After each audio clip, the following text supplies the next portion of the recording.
não tenho absolutamente nada contra os membros da igreja. Eu não tenho absolutamente nada contra os membros da Igreja Universal do Reino de Deus. Eu não tenho nada contra vocês. Eu tenho quase certeza que vocês irão ser salvos. Vocês serão salvos. Não sou ninguém para colocar vocês no inferno, de forma nenhuma. Eu tenho certeza que vocês serão salvos. Vocês serão salvos. E sei que vocês é a noiva do Cordeiro. Vocês membros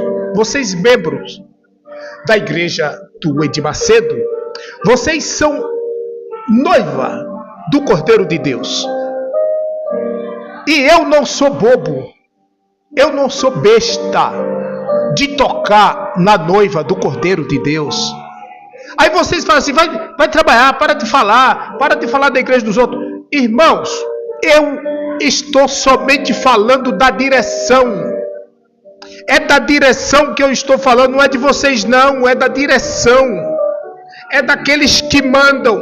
Eu estou falando dos fariseus hipócritas que Jesus fala em Mateus 23, que estão sentados na cadeira de Moisés, passando fardos pesados que eles não tocam com a ponta do dedo. É isso que eu estou falando aqui. É isso que eu estou falando, que eu discordo